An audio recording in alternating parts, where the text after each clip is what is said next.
ആശുപത്രികളും മരുന്നുകളും വിലക്കുന്ന അക്യൂപഞ്ചർ ചികിത്സയുടെ പേരിൽ വീട്ടിലെ പ്രസവം അല്ലെങ്കിൽ ഗാർഹിക പ്രസവം വ്യാപകമായി പ്രോത്സാഹിപ്പിക്കുകയാണ്. വീട്ടിൽ പ്രസവിക്കാൻ ധൈര്യം കാണിക്കുന്ന സ്ത്രീകളെ അക്യൂപഞ്ചർ വിദഗ്ധർ അനുമോദിക്കുകയും ചെയ്യുന്നു. ഈ കാട്ടിക്കൂട്ടുന്നതൊന്നും അക്യൂപഞ്ചർ അല്ല.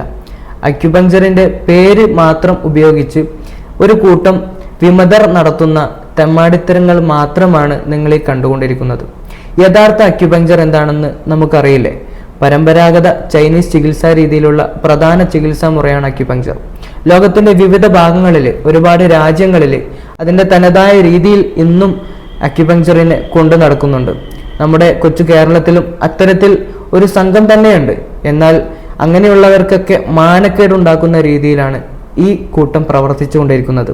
അക്യുപങ്ചറിൽ എവിടെയും ഡെലിവറി എടുക്കുന്ന പ്രൊസീജിയർ വിവരിക്കുന്നില്ല.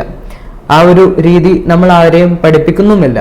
മാത്രമല്ല, മറ്റുള്ള ചികിത്സാ ശാസ്ത്രങ്ങളെ എതിർക്കുകയോ മരുന്നുകളെ എതിർക്കുകയോ മരുന്നുകൾ കഴിക്കാൻ പാടില്ല എന്നോ ഒന്നും എവിടെയും നമുക്ക് കാണാൻ കഴിയില്ല.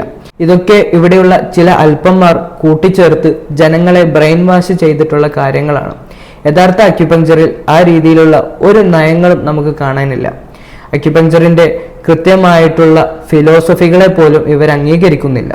എന്ന് മാത്രമല്ല, യഥാർത്ഥ അക്യുപങ്ചറിനെ തന്നെ ഇവർ തള്ളിപ്പറയുകയാണ് ചെയ്യുന്നത്. ഇവരുടെ അക്യുപങ്ചർ മാത്രമാണ് ശരി.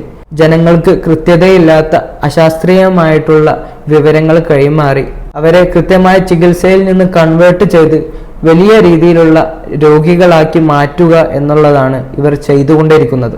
അപകടകരമായ സിറ്റുവേഷനുകളെ കൈകെട്ടി നോക്കി നിന്ന് ഹാൻഡിൽ ചെയ്യുന്ന ഒരു രീതിയാണ് ഇവർ കാണിച്ചു കൊണ്ടിരിക്കുന്നത്.